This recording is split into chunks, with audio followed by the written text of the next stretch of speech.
This is another question from Shruti. This question is for Sadhguru, the style icon. Nowadays, fashion is a multi-billion-dollar industry. At the same time, in the name of fashion, really unappealing growth trends also come out. In the name of fashion, are crossing a line, and how do we identify the line? I'm sorry. Are we crossing the line, and how do we identify the line? Well, the first sentence, withdraw that one, huh? I'm not a style icon or something. See, for those of you who do not know this, the third largest polluter on the planet is fashion industry right now. It's estimated across the world, compared to how many clothes, how much clothing our grandparents had, how much clothing we have is on an average 5 times more. All of you seeing that, isn't it? They're saying by 2025, that will double. That means we'll be 10 times more than our grandparents. Out of this, all this cloth that we are wearing, 98% of it is now synthetic fiber, only 2% is natural fiber. Out of this, 95% is polyfiber. Polyfiber has entered our bodies, has entered the plants, has entered the animals, has entered the food chain, water, soil, everything. This is one thing that's gone under the radar. Everybody is trying to shoot at that little plastic bag, which must be done, of course, but the polyfiber cloth is the largest polluter which is going under the radar. It is sitting on our clothing, on our bodies, constantly polluting everything because the micro polyfiber is just getting into everything. There are no poignant pictures of a turtle being trapped in a plastic bag or something like that, but we are all those turtles stuck in these things. So one of the things that we are doing is, as you know from your history, that India was the greatest supplier of textiles to the rest of the world at one time. 60% of the world's exports was Indian textiles 300 years ago. It was systematically destroyed during the British era. Over 3 to 4 million people died in about 50 years simply because the industry was systematically knocked down.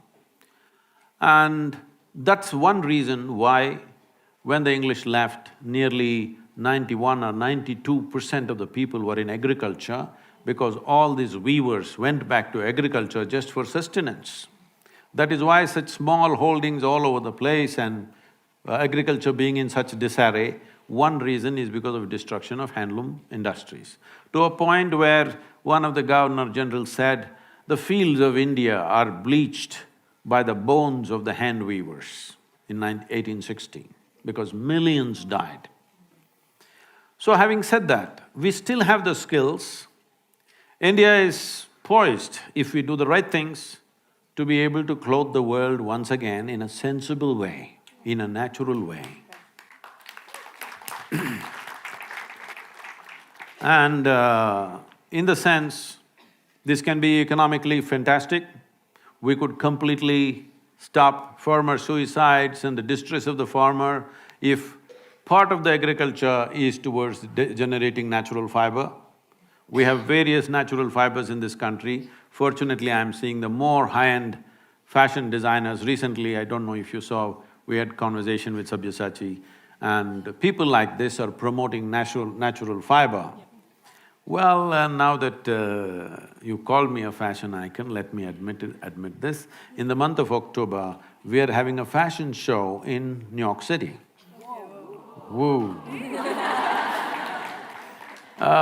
This fashion show, I'm not going to walk the ramp, okay?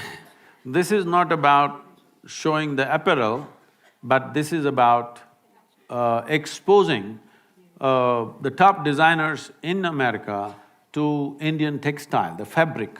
So 30 varieties of fabric we are already have already transported to United States, it's waiting there. We're going to display this and give this give this… give this material to them, of some part of it free of cost so that they can try what they want and to promote this, this could be a game changer for India's economy. It need not necessarily be handloom, even if it is machine woven, but natural fiber. If natural fiber comes back, there is no other nation on the planet which has the skills that we have. Over 120 over 120 distinct varieties of weaves we have in this country. Nearly 50 of them will die any time in the next 10 to 15 years because only one old person, one little couple are doing something, their children have become software engineers. And it will die in the next 10-15 years unless we revive, because we must understand this.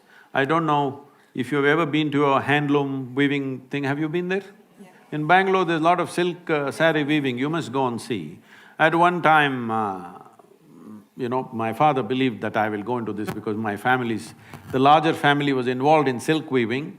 So I went there to see, I was just 17, I wanted to see how they do it. I was, cocky and like that.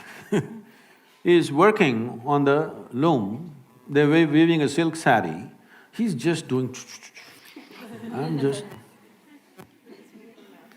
I think, at that time I think I'm smart, then I realized that's different. And I'm paying full attention and looking. Simply he's doing this, simply one flower opens up in the cloth, another flower opens up here, geometrically perfect. If you have to put this into your software, it will take so much effort. This guy's got it in his head simply. So, we have destroyed this mainly because of compulsory education. Okay?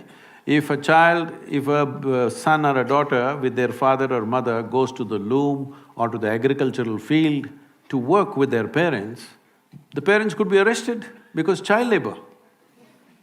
So we are determined to destroy all the skills in the country and have millions of graduates who have the attitude of the educated and who don't know how to do a damn thing in their life.